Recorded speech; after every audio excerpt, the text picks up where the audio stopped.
On va donc maintenant pouvoir passer au grand 4 de votre leçon, addition et soustraction de fractions. On va avoir plusieurs cas. Le premier cas qu'on va regarder, c'est le cas le plus simple. C'est le cas où les fractions qu'on additionne ont le même dénominateur. Comme on l'a vu dans l'activité précédente, si les fractions ont le même dénominateur, ça veut dire qu'on a découpé nos gâteaux en le même nombre de parts, donc je peux facilement ajouter mon nombre de parts. Ainsi, je vais garder mon dénominateur, si j'ai 4, je garde 4, et je vais ajouter mes numérateurs. Par exemple, ici j'additionne 3 quarts et 2 quarts, pardon. J'ai bien le même dénominateur, 4 et 4, et j'additionne 3 et 2, ce qui me fait 5 sur 4. Une remarque, on a exactement la même chose pour la soustraction. Si on a le même dénominateur, il nous suffit de soustraire les numérateurs.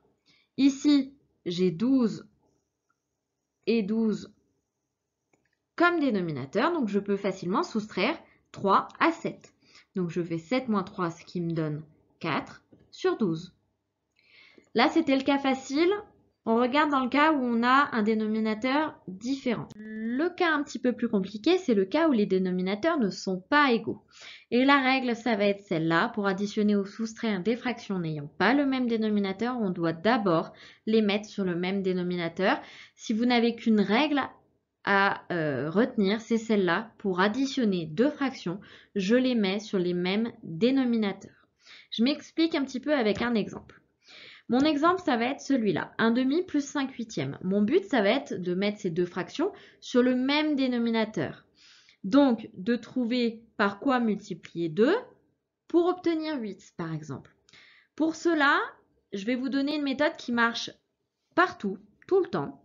Il suffit d'écrire la table de 2, 4, 6, 8, 10, 12, ainsi de suite, et la table de 8, 16, 24, ainsi de suite.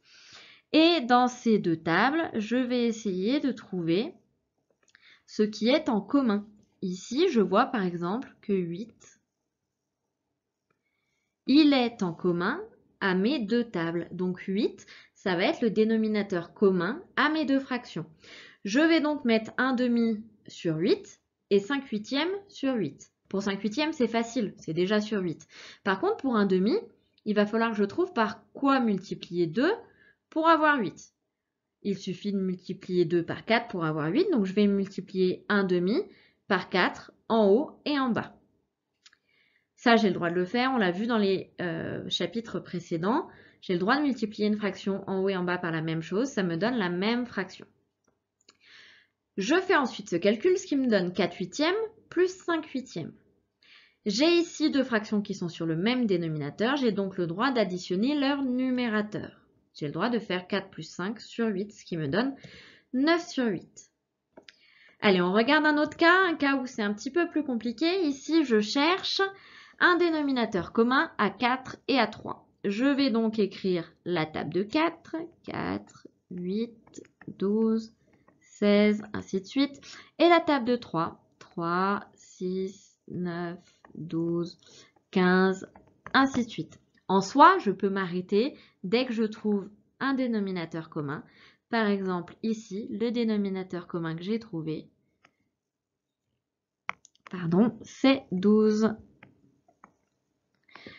Donc, je vais mettre mes deux fractions sur 12. Ici, il faut que je fasse des opérations sur les deux fractions.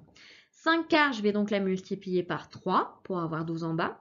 Donc, je vais la multiplier par 3 en haut et en bas. Attention, il faut bien que je fasse les opérations en haut et en bas. Et un tiers, je vais la multiplier par 4 en haut et en bas. Je fais ces calculs-là. Puis, une fois que je suis sur le même dénominateur, j'ai le droit de faire la soustraction. Donc, j'ai le droit de faire 15 moins 4, le tout sur 12, ce qui me donne 11 sur 12.